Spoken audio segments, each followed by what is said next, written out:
isso, né? A gente ter isso aqui em memória, em trabalho, em revisão, em clipes, ok, doutor Vicente?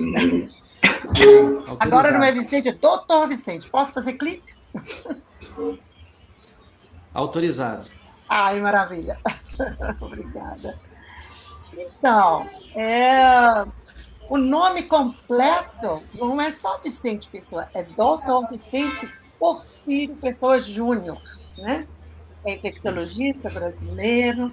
A formação a gente já trouxe ali, né? Medicina em Teresópolis, infectologia no Emílio Ribas e obteve mestrado em Goiás. Eu gostaria de pedir a todos que fechem seus microfones para que a gente não tenha que rumores e não tenha que fechar o microfone de ninguém, né? Então, que a gente possa nos ouvir bem. É, então, o doutor Vicente já foi, né, vice-presidente da Associação Médico Espírita de Goiânia e tem um trabalho muito bonito, como ele mesmo mencionou agora há pouco, para quem estava conosco, junto à AME Brasil. E os temas que ele mais costuma, né, trazer para a gente, que ele mais gosta de falar, além de falar, né, de infectologia e de Jesus, ele especificamente fala com muita propriedade e é muito admirado pelo as coisas que eu ouvi, infecções na perspectiva. Ask if he has his pact, Katinho. Eu gostaria de pedir que vocês tirem os áudios, por favor. Uhum. Então, os temas que, né, são bastante conhecidos, que ele fala com muito prazer e que são vários, mas as pessoas fazem bastantes comentários, sabe? Em temas como infecções na perspectiva espírita, mente, emoções e imunidade, mente, emoções e imunidade, perdão e saúde integral, pandemias e evolução espiritual, vacinas do corpo e da alma, que é o presente desta noite, e ele concilia muito a medicina e a espiritualidade, o espiritismo. Então, eu agradeço muito, Vicente, pela sua presença, pelo seu apoio aqui neste Zoom e, sobretudo, né, em novembro, conosco pessoalmente. E também gostaria de pedir, pedir a Nelly. Nelly, você poderia fazer a nossa prece inicial? Posso sim, com prazer. Se você quiser pôr o vídeo também, vamos gostar. A casa está em obra, de vez em quando vai ter um barulhão, tá? Mas agradecemos ao Mestre amado Jesus pela oportunidade que nos reúne de ampliar nossos conceitos, nossa compreensão da influência de fatores espirituais para a nossa saúde física e mental. Agradecemos essa riqueza de literatura que existe dentro da doutrina espírita e também os esforços dos pioneiros desse movimento médico espírita, notadamente a doutora Marlene Nobre. Somos profundamente gratos por tudo que podemos aprender com essas palestras preciosas e a literatura vasta também nesta área. Agradecemos a disposição do colega, doutor Vicente, e que possamos estar plenamente presentes e estar numa sintonia que permita que cada um de nós aproveite ao máximo aquilo que nos será ensinado. Graças ao Senhor. Que assim seja. Gratidão. Então, Vicente, mais uma vez, gratidão e passo para você a palavra. Eu não sei se o grupo está vendo a sua tela ou a tela dos participantes. Eu imagino que seja a sua tela. Se alguém puder deixar aqui no chat algum comentário, vai ser bom. Estamos vendo sim, Rejane. Ah, obrigada. Uhum. Então, Vicente, gratidão. posso começar? Por favor. Então, boa tarde a todos. Aqui no Brasil é 14h. Então, boa noite para vocês na Suíça. Para mim é uma alegria participar com vocês. Nós que moramos no Brasil, onde o movimento espírita é bastante conhecido, bastante difundido, já temos dificuldades de exercê-lo, de praticá-lo, e eu imagino então em países europeus, onde o desconhecimento sobre o espiritismo é maior e confusões nas interpretações do que é o espiritismo acontecem e as lutas são maiores ainda. Então, por isso, para mim é um prazer participar e ajudar o movimento espírita em qualquer lugar do mundo, porque eu sei a dificuldade que é e, ao mesmo tempo, sei a importância que é, né? Sendo uma doutrina cristã, o cristianismo redivivo, eu entendo que ele tem um papel muito importante na transformação do planeta, das pessoas, dos corações. Então, por isso que sempre que eu sou convidado para falar para o exterior, eu faço questão de aceitar por causa dessa enorme dificuldade que eu imagino que vocês tenham na labuta espírita em solo europeu. Então, eu fico muito feliz de estar aqui com vocês. A Nelly comentou sobre o Mednesp em São Paulo. Essa fala, exatamente essa fala, foi a fala que eu fiz no Mednesp de 2023, na cidade de Vitória, no Espírito Santo, onde um grupo de infectologistas, eu e mais 2 colegas infectologistas de outras AMEs, nos reunimos e fizemos esse painel a respeito da infectologia, principalmente relacionado ao Covid-19, e a última fala foi essa, vacinas do corpo e da alma, e foi um painel muito interessante, muito rico. Acho que deve estar disponível na plataforma da AME Brasil, todo o painel.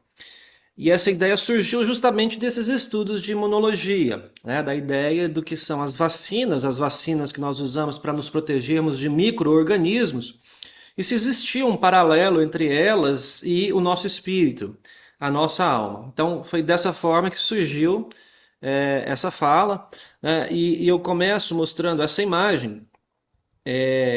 Deixa eu passar aqui, acho que agora. Aí, passou? Sim. Tá, então tá funcionando, né? Essa imagem, que é uma imagem da década de 70, do começo da década de 70, onde nós vemos algumas pessoas em fila para receber uma vacina nos seus braços. E se você reparar bem, as pessoas estão expondo o braço esquerdo e não o braço direito para receber essa vacina. Essa vacina que era feita no braço esquerdo nessa época e que deixava uma cicatriz, e eu imagino que alguns de vocês possam ter essa cicatriz no braço esquerdo, porque no direito, se você for brasileiro, eu tenho certeza que você tem. Mas no esquerdo não são todos que têm. Por quê? Essa era a vacina da varíola, que havia uma padronização no mundo inteiro que ela era feita no braço esquerdo e ela deixava uma cicatriz. E por que eu estou dizendo que alguns têm e outros não? Porque essa vacina foi interrompida por volta de 1976, 1977. Quem nasceu depois dessa data não tem essa vacina no seu braço esquerdo. Como eu disse, ela foi interrompida. Por que ela foi interrompida? Porque a varíola foi erradicada do mundo. É a única doença infecto-contagiosa que foi erradicada do planeta. O último caso de varíola no Brasil foi em 1971. Então, a vacinação foi interrompida ali por volta de 76, 77. Já no braço direito, os brasileiros têm a cicatriz, porque é a da tuberculose, né? Então, no Brasil, essa vacina é obrigatória, então a maioria das pessoas tem padronizado mundialmente no lado direito a cicatriz da famosa BCG, que é a vacina da tuberculose. Mas a ideia dessa foto também é a ideia de que as pessoas iam para a fila de vacina com as caras felizes. Vejam os olhares dessas pessoas, os semblantes, as fisionomias dessas pessoas, todas muito felizes de estarem ali na fila de vacina, o que é um pouco diferente de hoje em dia, onde as vacinas são questionadas, são duvidadas, muitas pessoas se recusam a recebê-las, mas naquela época não tinha esse problema, não tinha essa questão. As pessoas iam para a fila das vacinas. Oi? Então, as pessoas iam para a fila das vacinas para receberem de bom grado, né? Então, essa imagem ela é simbólica por esses motivos, né? Em relação à varíola, foi justamente essa doença que motivou o surgimento das vacinas. E agora nós vamos fazer uma viagem na história. E eu peço bastante atenção, porque esses próximos 20 minutos são os 20 minutos mais difíceis da palestra. Depois dele fica tudo fácil. Se todo mundo entender os próximos 20 minutos, eu fico muito, muito satisfeito. Então eu mostro essa imagem de uma mulher que nasceu no século XVII na Inglaterra e viveu até meados do século XVIII. Essa mulher se chamava Mary Wortley Montagu, né? Era uma lady, né, inglesa, e essa mulher era de uma beleza muito singular, de uma beleza muito destacada na sociedade da Inglaterra, e ela transitava no mais alto escalão social na Inglaterra. Ela era inclusive amiga da princesa de Gales na época, a princesa Carolina. Elas eram amigas pessoais. E essa mulher, ela casou-se com um homem de quem ela herdou o sobrenome Montagu, que era um embaixador inglês. Ele era do serviço de diplomacia da Inglaterra naquela época. E em determinado momento da sua carreira diplomática, ele foi transferido para a cidade de Constantinopla, que hoje nós chamamos de Istambul, na Turquia. Ele foi transferido para representar o Império Britânico no então chamado Império Otomano, cuja capital era Constantinopla. E ela foi acompanhar o marido. Entretanto, ela adquiriu a doença varíola naquela época. E era uma doença que matava, ceifava a vida de até 70% das pessoas que se infectavam com esse vírus. Era uma doença muito grave. E quando ela não matava, ela deixava cicatrizes na pele. Então, essas imagens que vocês estão vendo são imagens artísticas dessa dama, Lady Mary Montagu, antes de pegar a varíola, e desenhos ou pinturas do seu rosto depois que ela adquiriu a doença. Ela sobreviveu e ela ficou toda marcada de varíola. E ela viajou assim para o Império Otomano, acompanhando o seu marido. O irmão dela também adquiriu a infecção e desencarnou. Ele perdeu a sua existência vítima de varíola. Então, ela foi com o marido e os 2 filhos para o Império Otomano, muito traumatizada pela doença. Ela era escritora e poetisa, era a sua profissão, ela escrevia, e quando ela chega no Império Otomano, em Constantinopla, ela começa a escrever cartas de volta para a Inglaterra, inclusive para a princesa Carolina, a princesa de Gales. Existem, inclusive, livros dela disponíveis na Amazon, quem quiser comprar, cartas do Império Otomano, que são relatos dela, das suas vivências lá no Império Otomano. É um livro real, existe esse livro para nós comprarmos, né? E uma das coisas que ela observou lá, para trazer o foco da história para o nosso tema, foi que naquela época os médicos do Império Otomano, os médicos turcos, faziam uma prática que era desconhecida na Turquia, que eles chamavam de escarificação. O que consistia essa prática? Eles pegavam as pessoas que eram saudáveis e escarificavam a pele, arranhavam a pele, faziam pequenos ferimentos da pele dessa pessoa. E aí eles pegavam uma pessoa com varíola e pegavam o pus dessas lesões de varíola que nós estamos vendo na tela e injetava na pele das pessoas arranhadas, naquele arranhão, dentro daquele machucado, daquele ferimento. Qual que era a ideia? É porque eles observavam que esse contato com o vírus iria proteger a pessoa da doença posteriormente. Na verdade, eles nem sabiam que existia vírus, né? Mas o contato com o pus daquela pessoa impediria que ela adquiria a doença no futuro. Quando isso era feito, a pessoa tinha um quadro de febre por alguns dias, uns calafrios. Isso durava 3 a 5 dias, mais ou menos. A pessoa melhorava dessa febre, desses calafrios.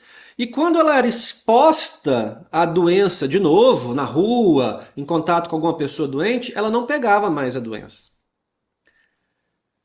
Só que qual era o problema disso? É que você estava pegando pus de portadores de varíola. E hoje nós sabemos que esse pus contém o vírus. Então, uma parcela pequena dessas pessoas que eram escarificadas, elas realmente pegavam a varíola selvagem e morriam. Então, 1 a cada 100 morria nesse experimento lá na Turquia. 1 a cada 100 morria. 99 tinha só esse quadro de febre, né, esse mal-estar, e sobrevivia e ficava imune. Então, a ideia por trás disso é que exposição prévia traz proteção, traz imunidade. Era isso que eles concluíram com aquilo, mas eles não sabiam como e nem por quê. Eles só observavam esse fato. Ela escreveu isso para a princesa Carolina. E a princesa Carolina ficou tentada a fazer isso nos príncipes herdeiros. Mas ela ficou com medo, porque ela sabia que 1 a cada 100 morria. Então, para ela ter certeza de que isso não fosse acontecer com os filhos dela, ela autorizou que todo o sistema carcerário inglês fosse escarificado. Os presos podiam receber escarificação, mas os filhos dela não. Então, depois que ela fez em centenas de presos na Inglaterra e viu que era um procedimento seguro, ela autorizou que essa escarificação fosse feita nos filhos dela, nos príncipes herdeiros da Inglaterra. E aqui nós vemos um quadro representando isso. Os príncipes herdeiros, filhos da princesa Carolina, recebendo de um médico no centro da figura, em trajes escuros, escarificando o braço de uma criança, né?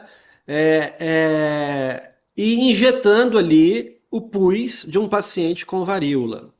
Os filhos da princesa Carolina não morreram, eles não sofreram não foram vítimas dessa estatística de 1 para 100, eles estavam nos 99, e então essa prática foi introduzida na Inglaterra. Mas algumas pessoas foram contra, assim como no Brasil teve a revolta da vacina, né? Isso também aconteceu lá na Inglaterra, e as pessoas não estavam completamente seguras a respeito desse procedimento, e precisou que o tempo passasse. E que um outro médico no século XVIII, agora na tela, Edward Jenner, que era um médico inglês que trabalhava no interior da Inglaterra, em fazendas, no campo, na zona rural, fizesse uma observação muito inteligente que mudou um pouco o rumo da escarificação. Ele percebeu que as mulheres que trabalhavam retirando leite de vaca nas tetas da vaca, elas adquiriam uma doença muito parecida com a varíola, que se chamava varíola bovina, e não a varíola selvagem. E essa varíola bovina, ela era muito mais simples, muito menos grave do que a varíola selvagem. Mas hoje nós sabemos que os vírus são muito parecidos da varíola bovina e da varíola selvagem. Então, quando você pega o corpo, ele gera proteção contra os dois. Jenner não sabia disso na época, ele nem sabia que existia vírus, mas ele percebeu que quem pegava varíola bovina, quando era exposto à varíola selvagem, não adoecia também. Era como se fosse uma escarificação, só que ele excluiu essa chance de 1 em 100 de morrer. Por que que ele excluiu? Porque a varíola bovina não matava. Ela só dava algumas lesões esparsas na mão. Então o que que ele fez? Ele começou a fazer a escarificação usando o vírus da varíola bovina e obtendo os mesmos resultados, os mesmos benefícios, a mesma proteção. E nós vemos aqui um experimento muito famoso na história da medicina, que é Jenner escarificando esse menino, James Phipps, que entrou para a história como uma criança de 9 anos que foi submetida a esse experimento com a varíola bovina para que ele pudesse mostrar, então, para a sociedade na Inglaterra que era um procedimento seguro. Hoje, se a gente fizesse isso com uma criança de 9 anos, nós seríamos presos, né? Seria um abuso, antiético, está fora dos protocolos de pesquisa. Não se faz isso hoje, precisa de autorização, etc. Mas naquela época era outra realidade, então isso foi feito tranquilamente. O menino teve as lesões de varíola bovina e depois de 1 mês, quando ele foi exposto à varíola selvagem, ele de fato não adoeceu. Então, vem daí a história das vacinas. O conceito geral de vacinas. Você se expõe a um agente infeccioso enfraquecido, que nós chamamos de antígeno, né? Essa é a parte difícil. Antígeno é o nome técnico, né? Quando você recebe uma vacina, você está recebendo um antígeno. É um pedaço daquele vírus, é um fragmento daquele vírus, ou é aquele vírus vivo atenuado, né? E o seu sistema imunológico entende aquele vírus morto, aquele pedaço de vírus, como algo que estimula a fabricação dos anticorpos, né? Então, dessa epidemia de varíola, nós trazemos essas duas mensagens, esses 2 benefícios. O conceito de não recorrência, a doença não acontece 2 vezes, é um conceito médico, imunológico, a gente só pega as doenças uma vez, e o conceito de vacinação. Então, a pandemia de varíola que assolou a humanidade trouxe esses 2 grandes benefícios. O conceito de não recorrência e o conceito de vacinação. Agora, nós mergulhamos na mente de Jenner e da Lady Mary Montagu. Elas perceberam esse fenômeno, mas não sabiam como eles funcionavam. E agora nós vamos explicar como ele funciona. E é a parte mais delicada da fala. Se entender isso, eu fico satisfeitíssimo. Tá? Então, bastante atenção agora, porque nós vamos apresentar para vocês o macrófago. Quem é o macrófago? O macrófago é uma célula de defesa que nós temos no nosso corpo. Não tem nenhum milímetro cúbico do nosso corpo que não tem macrófago. Eles estão espalhados no corpo inteirinho. E se nós formos comparar o nosso sistema imunológico com um exército, o macrófago, ele é o batedor, que os ingleses chamam de scout, né? É aquele que vai na frente e vai olhando as dificuldades, olhando como que o exército inimigo está organizado, ele fica fazendo uma vigília periférica, né? Ele tem um radar. Então, quando alguma coisa nos invade, o primeiro soldado que vai para a luta é o macrófago. Então, se uma bactéria entra em você, um vírus entra em você, o primeiro soldado que vai para a luta é o macrófago. E contra a vacina também, quando a gente recebe a vacina, o primeiro soldado que vai lá ver o que é aquilo que entrou em você é o macrófago. Então ele é fundamental. Sem macrófago não tem vida, de tão importante que ele é. Tá? A gente morreria se não tivesse macrófago. Né? Ele faz parte do que nós chamamos de sistema imune inato. Por que tem esse nome inato? Porque é inato a todos os seres vivos. Todos os seres vivos têm, até as plantas têm macrófago. Os insetos têm, os répteis, os mamíferos, todo mundo tem macrófago. Todos os seres vivos do planeta Terra têm macrófago. É função básica de imunologia. Então ele vai lá, come, ó, como a gente está vendo na foto, ele lança esses braços e ele come a bactéria e o vírus, tanto da vacina quanto selvagem. E aí ele pega esses antígenos, né, esses pedaços da bactéria e vírus, tritura dentro dele. E aí ele pega aqueles pedacinhos e ele mostra para uma outra parte do sistema imunológico. Olha como isso é bonito. O macrófago vai lá, come a bactéria e o vírus, tritura em pequenos fragmentos, pega esse pedacinho e mostra para o amiguinho dele. Quem é o amiguinho dele? É o linfócito T, aqui na imagem. Ó. Então a gente está vendo o macrófago aqui, ó, todo sorridente, mostrando um pedacinho do vírus aqui para o linfócito T. O linfócito T é o camisa 10 do time. Ele é o Pelé do time, é o Messi do time. É ele que organiza todo o sistema imunológico. É ele que é o cérebro do sistema imunológico. Ele conversa com todas as partes do sistema imunológico. Ele é a inteligência suprema do sistema imunológico. Né? Então, esse linfócito T é justamente o linfócito que o vírus da AIDS mata, por exemplo. Então, quem tem AIDS, o vírus HIV, perde essa coordenação do sistema imunológico, fica muito fragilizado. As células param de conversar uma com as outras, de trabalhar de forma organizada. Veja aonde nós estamos chegando aqui nessa conversa, né? No entendimento. Né? Então, o que o linfócito T faz? Ele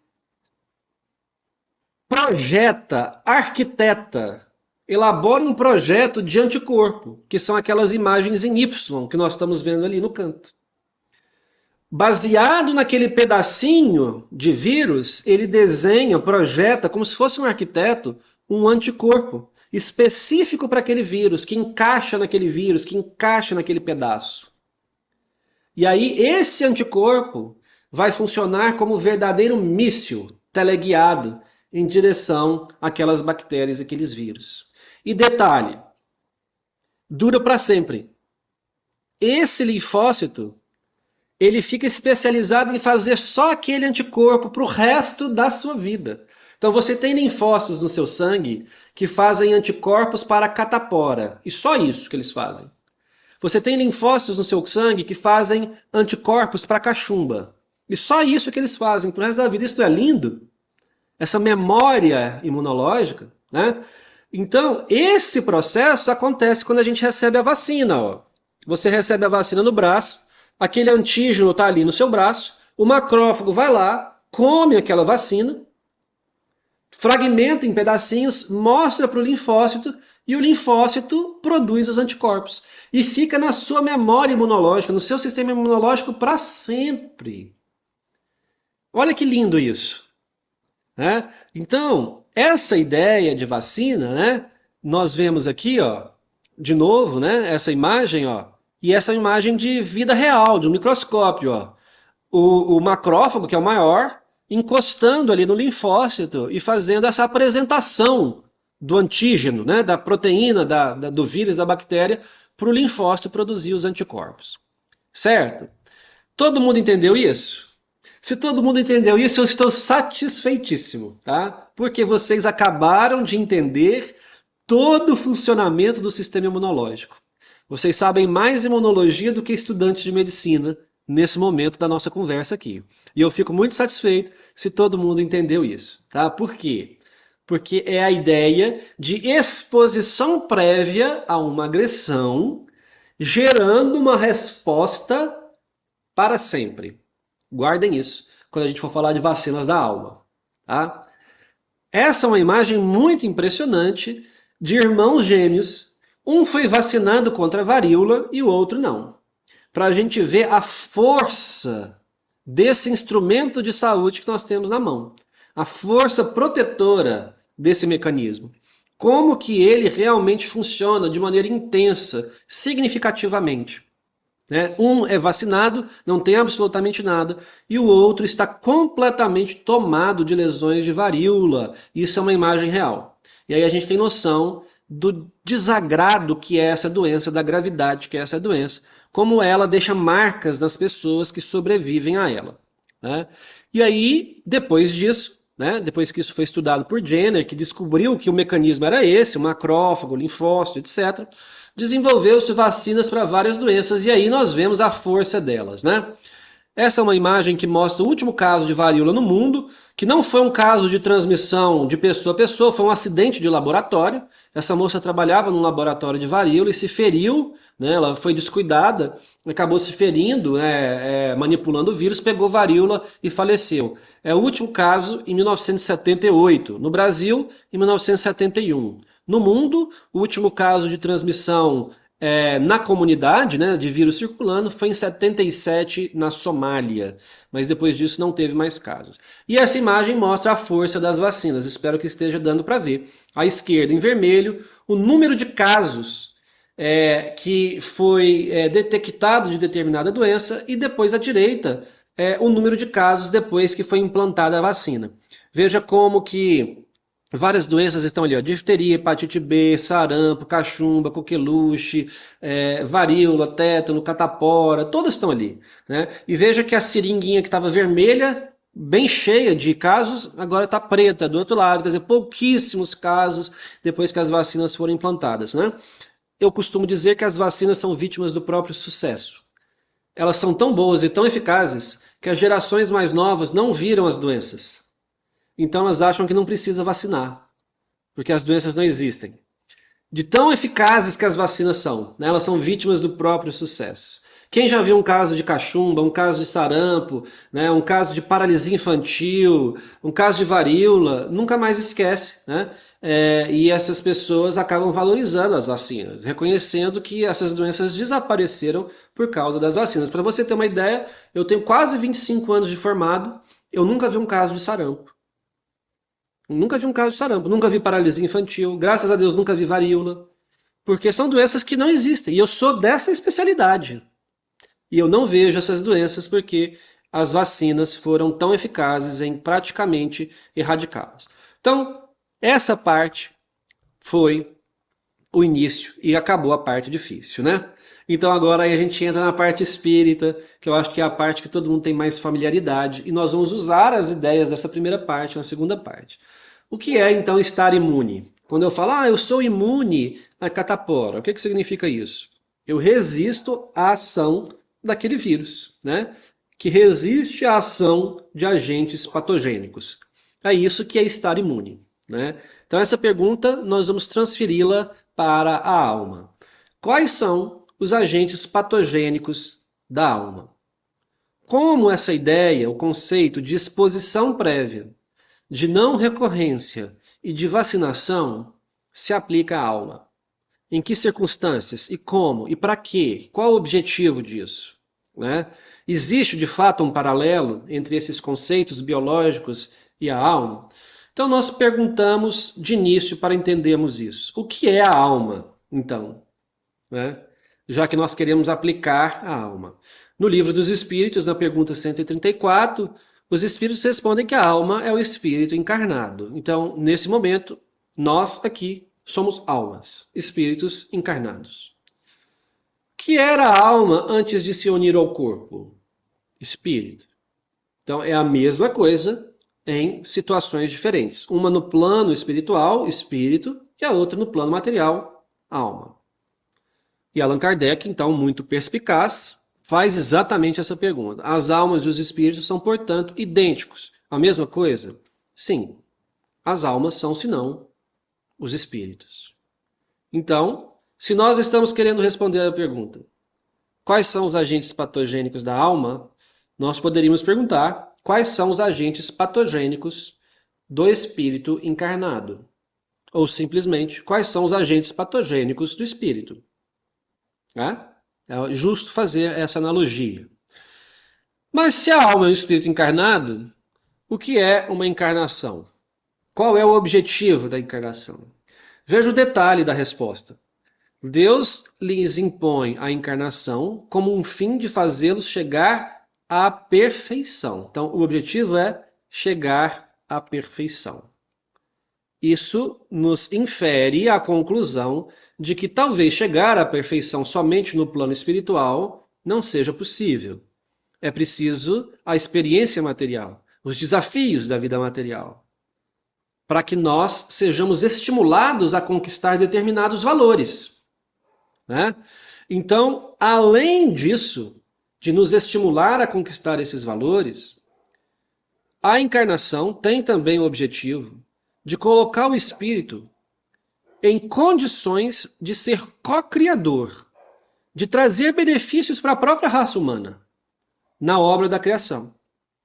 Então, nós temos esses dois objetivos, né? Chegar à perfeição através das experiências e contribuir com a cocriação.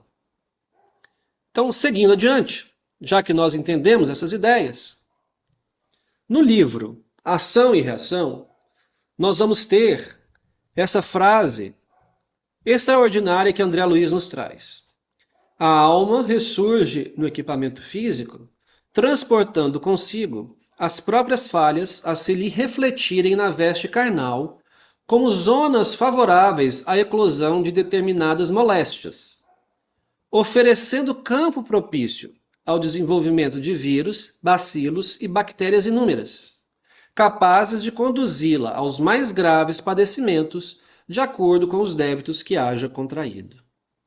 Então, olha essa frase. Nós encarnamos, mas de acordo com o nosso currículo espiritual, com as nossas dificuldades pessoais, com as nossas falhas morais, enfim, com as nossas atitudes pretéritas, nós trazemos um corpo físico, um perispírito, né, que predispõe aquele corpo físico a determinadas zonas de penetração dos agentes microbianos. Vou dar um exemplo muito direto. E isso está escrito no livro Evolução em Dois Mundos, de André Luiz. Por exemplo, uma pessoa que abusou muito da sexualidade no passado.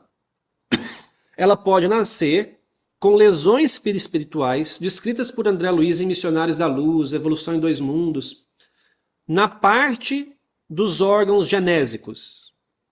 E ela pode ter uma predisposição, por exemplo, a doenças sexualmente transmissíveis nessa encarnação.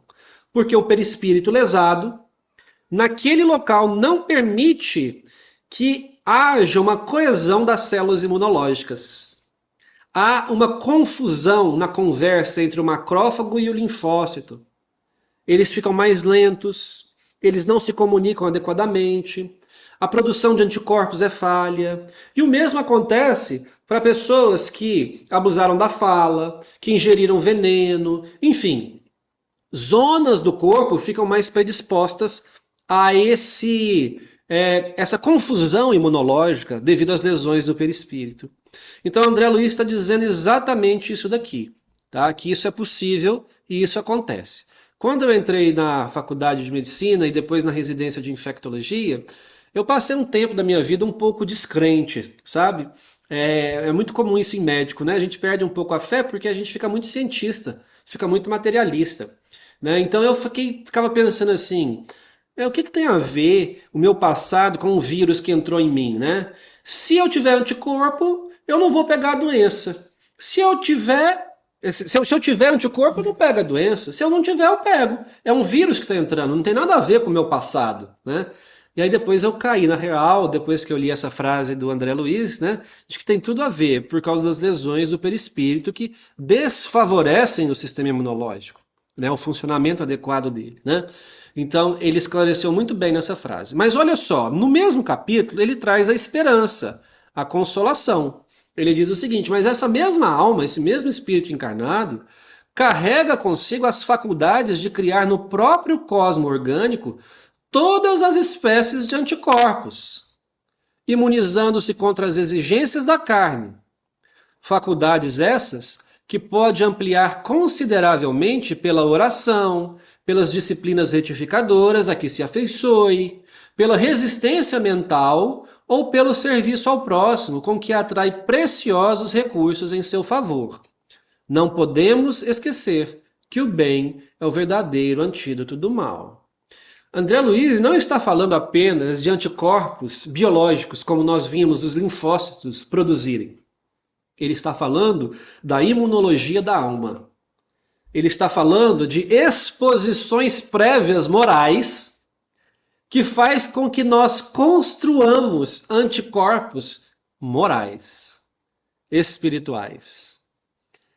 A vantagem dessa imunologia da alma é que ela pode ser conquistada com a experiência própria, mas também com a experiência do outro, observando o comportamento do outro, percebendo que o comportamento do outro traz dor e evitando esse comportamento. O comportamento do outro pode funcionar como um antígeno moral para você. Na imunologia do corpo, isso não existe, tem que ser em você mesmo. A doença que vai gerar a imunidade e a vacina que vai gerar a imunidade tem que ser em você.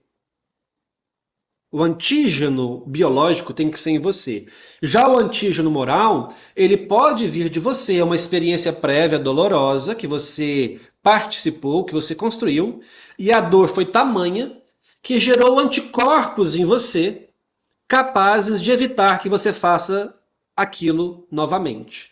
Mas também pode ser do outro. Você vê alguém cair gravemente em uma falta moral e aquilo serve de estímulo para você não fazer aquilo.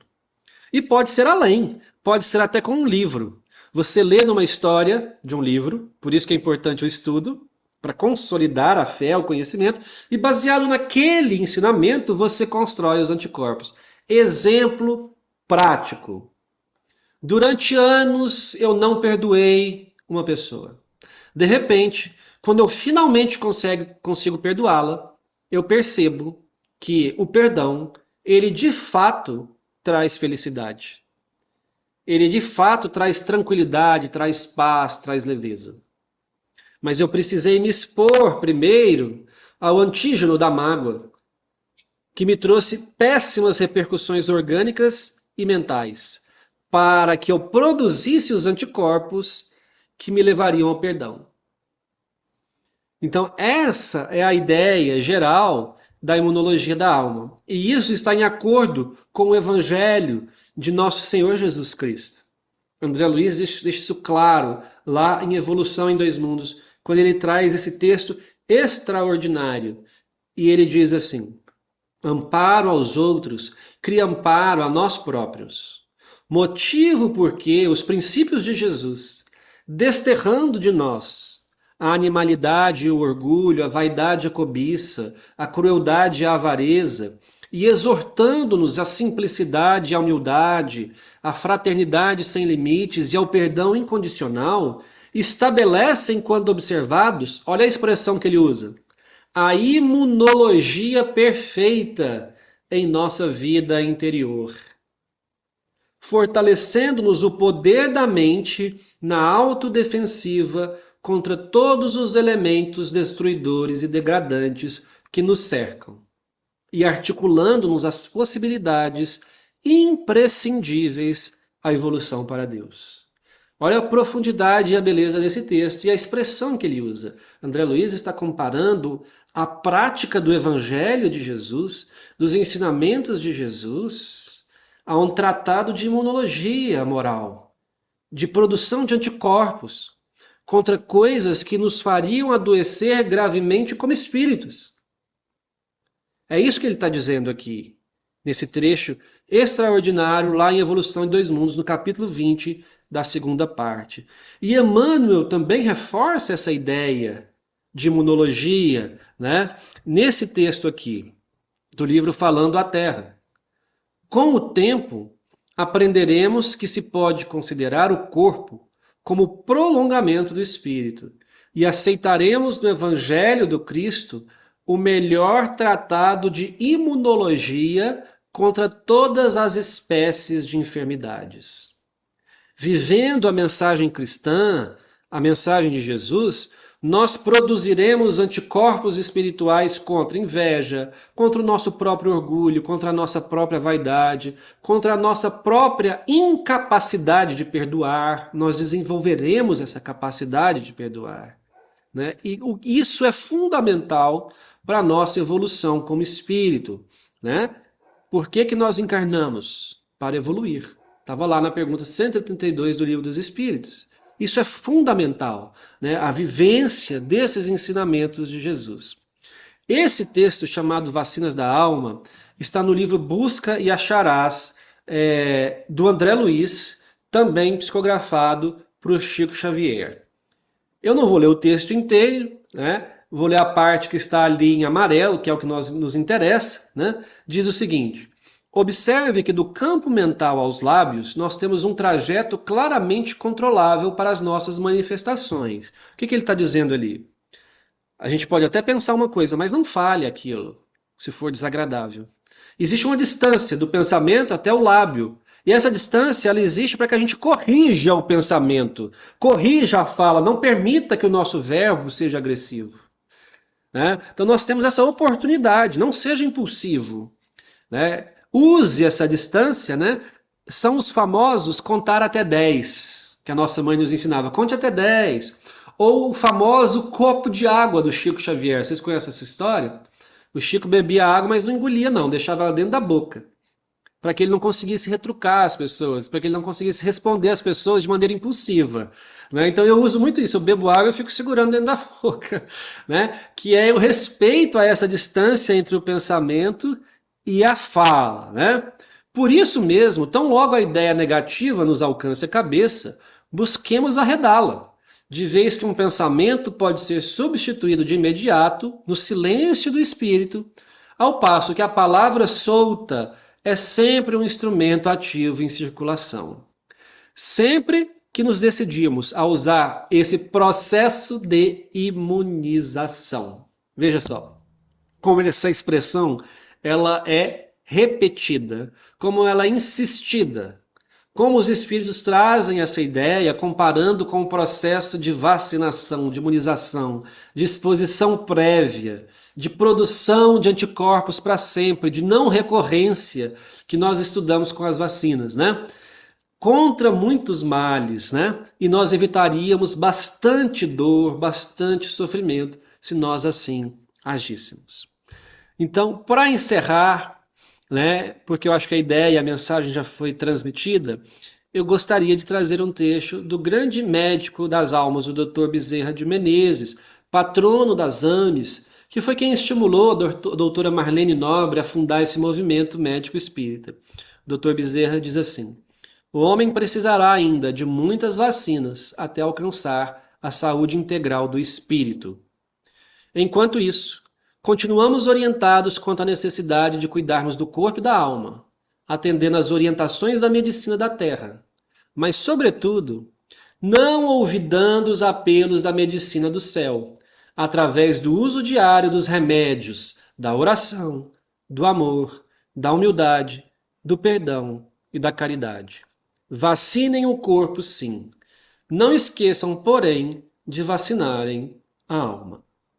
Eu agradeço a atenção de vocês, estou à disposição para perguntas, comentários e que Jesus nos abençoe e nos ensine a produzir os nossos próprios anticorpos contra os males morais que tanto nos causam dor e sofrimento.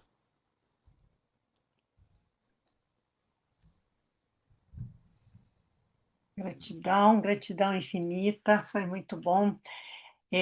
Como você já sugeriu, Vicente, verifiquemos agora se alguém tem alguma pergunta, se a gente puder tirar a tela aqui e ir para a tela do grupo.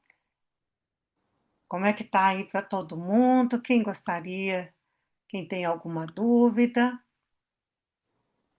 Eu queria fazer um comentário. Por favor. No ano de 1995, Divaldo Franco veio à Berna e nos fez um seminário sobre saúde e paz interior. E várias coisas que você mencionou, Vicente, ele falou também.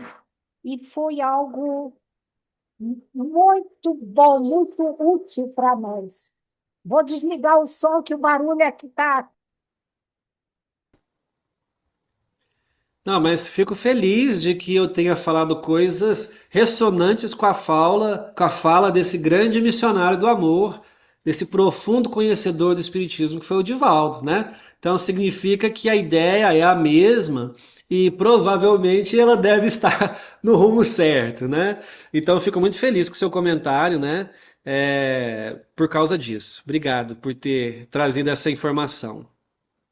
Divaldo Franco tinha uma estrela nos lábios. Já dizia, quem disse isso? Alguém disse isso, né? Não lembro quem. Acho que foi o Chico, o próprio Chico. Divaldo Franco tinha uma estrela nos lábios. Uhum, uhum. É, Mais alguém gostaria de fazer alguma pergunta? Eu gostaria de fazer uma pergunta, doutor Vicente. Pois não. Espero que eu tenha entendido bem. Os macrófagos.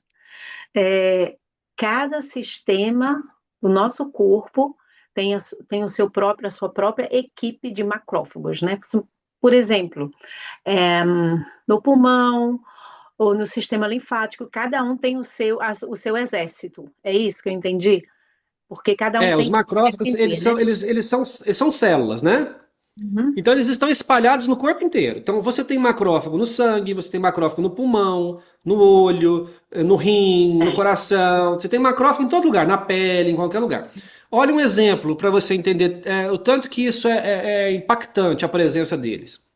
Se você pegar o pulmão de uma pessoa que fuma, por exemplo, quando a pessoa fuma, ela aspira, não é só fumaça, ela aspira fragmentos microscópicos, poeira de cigarro, de papel, né? Quando essa poeira cai no pulmão, ela é uma substância estranha. Então, quem está lá para reagir em primeira mão? O macrófago. O que ele faz? Ele come a poeira. Ele literalmente come, igual ele come um vírus ou uma bactéria. Só que a poeira não é um organismo vivo, então ele não consegue matar, porque ela já está morta. Então, se você pegar o pulmão de uma pessoa que fumou, depois que ela morrer, você pega o pulmão dela e corta ele assim, põe no microscópio, você vai ver os macrófagos lá, cheio de pontinho preto dentro deles. É o macrófago de um fumante, por exemplo, né? Então, eles comem tudo, né? Se você é uma bactéria ou um vírus e entra no corpo de alguém, a última coisa que você quer ver na frente é um macrófago, porque ele vai te comer. Ele vai te devorar. Você não tem como escapar dele, entendeu? Então eles comem tudo. E graças a Deus eles existem, porque eles são esses sinalizadores, né? Eles fazem o combate inicial e ao mesmo tempo eles chamam os linfócitos para fazer o combate suplementar. Eles chamam reforço, né? Que são os linfócitos para produzir os anticorpos. Então eu sempre comparo com o exército, né? O macrófago é o soldado linha de frente. O linfócito, que é o craque, o camisa 10, né? Ele é o coronel. Ele não vai para a guerra ali na frente. Ele é quem organiza, monta o plano de batalha. Né? E isso é tão sofisticado que os insetos não têm isso, por exemplo. Eles só têm os macrófagos. É um salto evolutivo no sistema imunológico, né? Porque isso daí é isso que dá a memória. A não recorrência. Por isso que a gente só tem as doenças uma vez. Só gente chique tem linfócito. Então eles só estão presentes em organismos elevados, assim. Por exemplo, os mamíferos todos têm, né? Os répteis têm, mas os anfíbios já não têm, entendeu? Já é uma coisa assim mais simples, um sistema imunológico mais simples, né? Então você vê que isso vai acompanhando a própria evolução do princípio inteligente. À medida que o princípio inteligente evolui, ele ocupa corpos mais sofisticados que também têm defesas mais sofisticadas, né? Mas a sua afirmação você entendeu certo, tá? Os macrófagos eles estão espalhados em todos os tecidos do seu corpo. Qualquer um, tá? Cabelo, unha, pele, rim, fígado, coração, pâncreas, cérebro, olho, eles estão em todos os lugares. Não tem 1 milímetro cúbico do seu corpo que não tem um macrófago ali lutando por você. Tá? E aí, uma coisa que eu não comentei, né? O André Luiz, ele chama as nossas células, né? Ele chama elas assim, ó. As nossas células são animáculos, quer dizer, animaizinhos, né? Animáculos, infinitesimais, quer dizer, infinitamente pequenos, né? Animaizinhos infinitamente pequenos que se revelam domesticáveis. Ó, o que é um animal domesticado? É um animal que vive em harmonia com o tutor, com o dono. Não é um animal selvagem, que você não tem controle sobre ele. Então as células são animáculos infinitesimais que se revelam domesticáveis. Domesticáveis por quem? Por você. Então, as suas células, elas obedecem a você.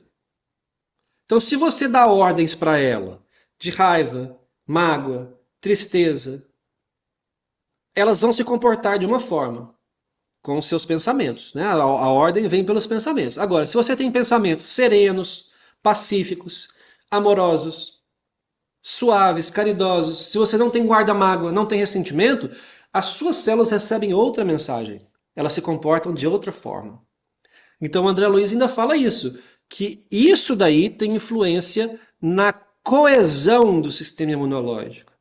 Como o macrófago conversa com o linfócito, como o linfócito produz os anticorpos, fica um sistema imunológico muito mais eficiente, muito mais ágil, muito mais harmônico. Né?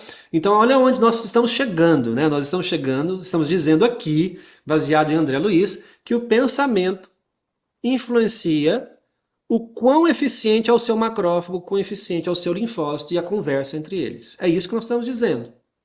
Né? Uhum. Aí as pessoas, já que você perguntou, eu empolgo, né? Deu para perceber que eu empolgo com esse assunto, né? Então eu vou falar, vou continuar. Depois eu deixo perguntar de novo, né? Mas aí as pessoas falam assim: ah, mas eu sou espírita, eu vou no centro espírita tem 20 anos e eu continuo adoecendo, pegando infecções. Por quê? Eu não estou fazendo certo, meu sistema imunológico não está coeso, né? Lembre-se, Eurípides Barçanufo morreu de infecção. Vários mensageiros da humanidade morreram de infecção. A história da humanidade é construída pelas epidemias e pelas guerras. Certamente nós já desencarnamos pela espada ou por um vírus e uma bactéria, certamente. Né? Não tem jeito de fugir disso. Né? Então por que isso acontece comigo? Ora, não se esqueça de duas coisas. Primeiro, nós somos muito imediatistas. A gente acha que a gente fazer o evangelho e praticar a caridade de Jesus por uma semana é suficiente para salvar a nossa eternidade. E não é. Né? Essas mudanças, elas vêm ao longo de séculos. Então nós temos que viver considerando que somos imortais, como somos espíritos. A gente não vive achando que a gente é eterno, a gente vive achando que tem uma vida só. A gente fala que acredita, mas a gente não vive como quem acredita. O Evangelho de Jesus. Né? E o outro detalhe é aquilo ali que André Luiz falou no slide. Não se esqueça que você tem um currículo espiritual. E que se você está aqui nesse planeta, esse currículo não deve ser lá grandes coisas. Deve ter muitas manchas negras nesse currículo. Que para você limpar isso demora muitos séculos. Então você começa agora fazendo o Evangelho de Jesus, vivendo o Evangelho, para você coletar os frutos daqui 3, 4 encarnações. Né? Então não é simples assim. Né? A ideia teórica é muito bonita, mas nós precisamos da vivência prática contínua. E não por uma semana, eu fiz o bem uma semana, eu fui bonzinho uma semana. Isso não vai mudar muita coisa. Você tem que criar intimamente esse ambiente cristão dentro de você. Como um espírito imortal. Aí sim nós não vamos adoecer daqui 3 encarnações, 4 encarnações. Que, aliás, eu tenho uma teoria pessoal, né? Tiro aqui toda a responsabilidade do espiritismo, uma teoria pessoal minha, é o que vai acontecer até com os nossos corpos. Os nossos pensamentos tão modificados e tão elevados vão acabar modificando a própria fisiologia orgânica, por seleção natural mesmo. Né? Processo de seleção natural biológica e espiritual.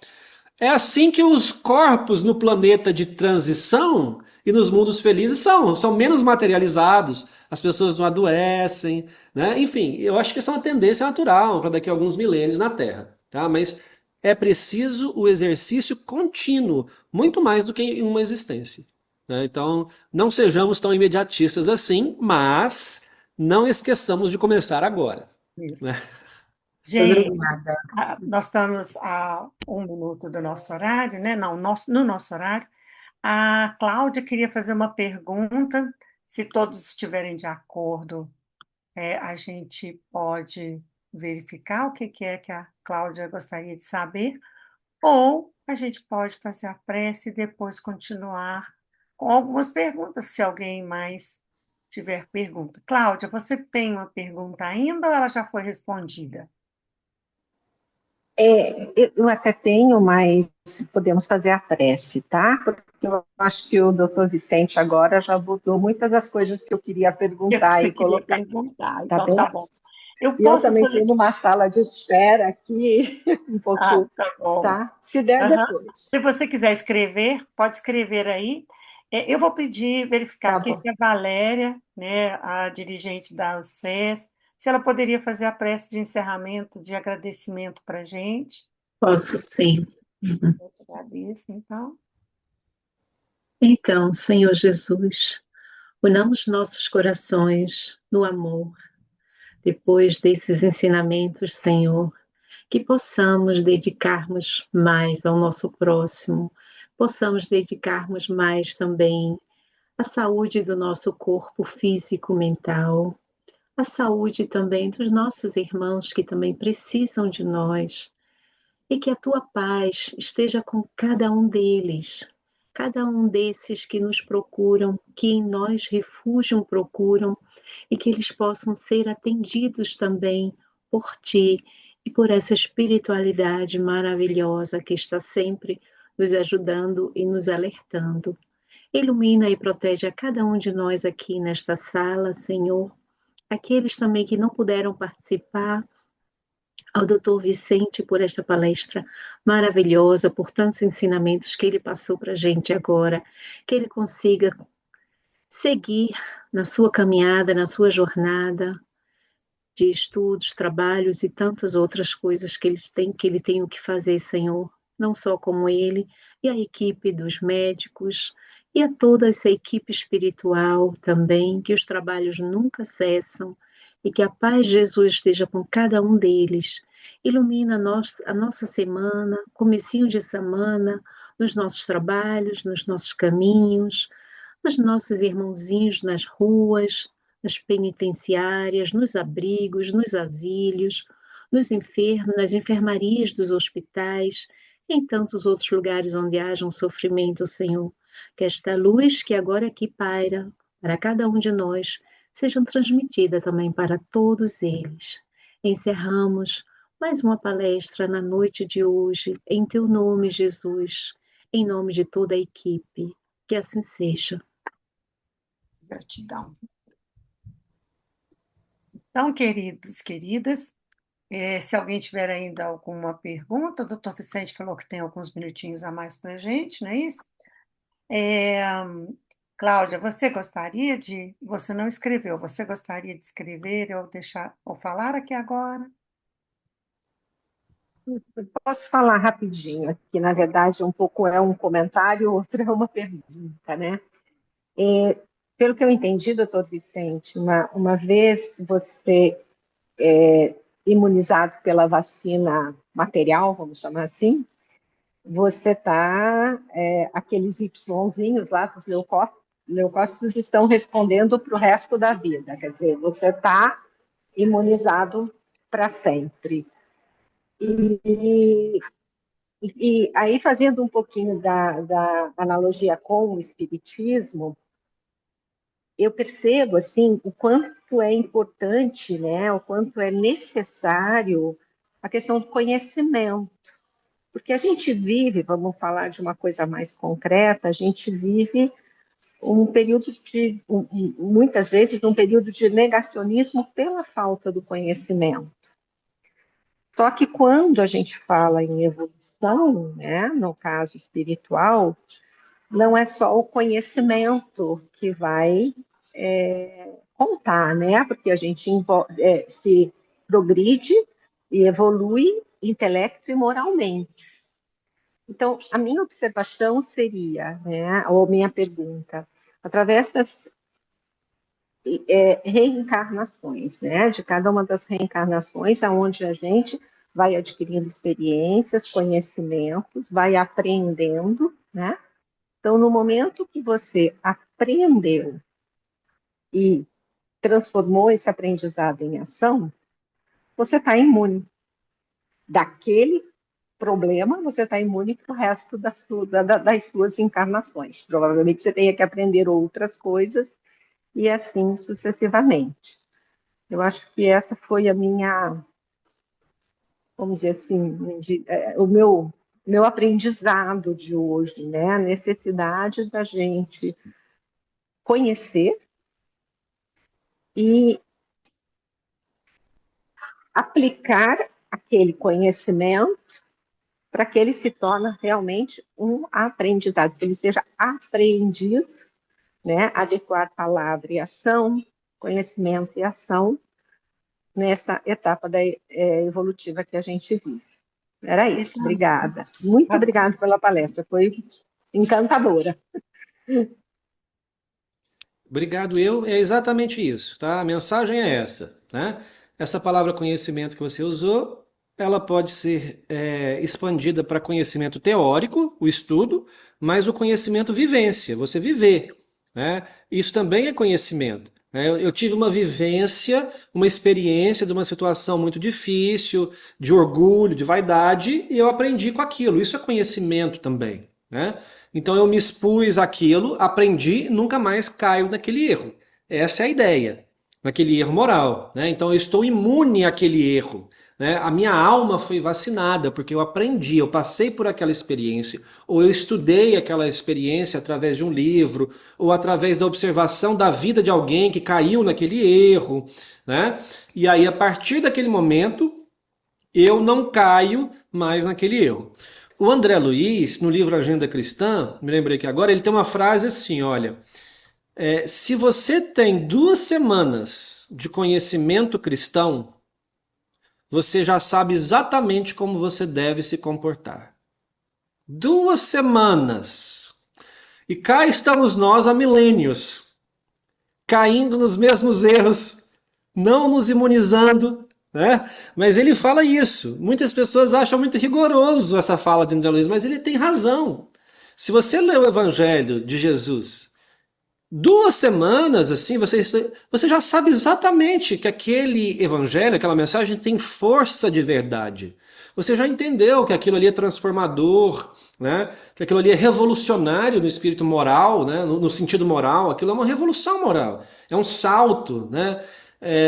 Mas a gente, por sermos teimosos, rebeldes, orgulhosos, por acharmos que nós sabemos o que é melhor para nós do que Deus sabe o que é melhor para nós, por tudo isso, nós vamos caindo nas mesmas falhas, nos mesmos erros, né? E não construímos de modo efetivo essa imunidade que você entendeu bem da mensagem, né? Mas se nós fôssemos bons aprendizes, nós aprenderíamos na primeira experiência e não cairíamos mais naquilo, nós estaríamos imunes, né?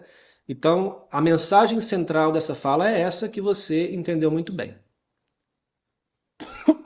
Então, Vicente, tem aqui muitas mensagens de muito bom, muito obrigada, gratidão, palestra repleta de ensinamentos. É, aqui também tem muitas falas de obrigada, de gratidão. Então é isso. Isso aqui, gente, é só uma degustação do que nós teremos na nossa segunda jornada de saúde e espiritualidade, que acontece em novembro.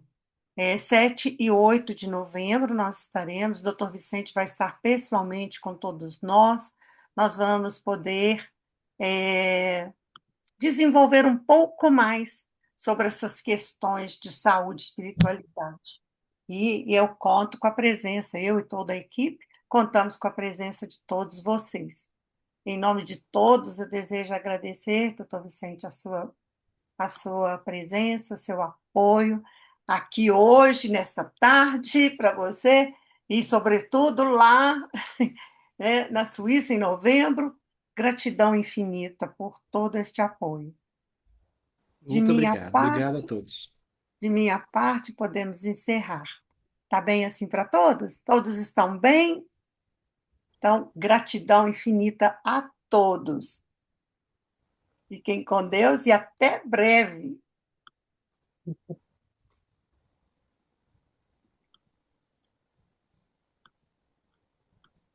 Muito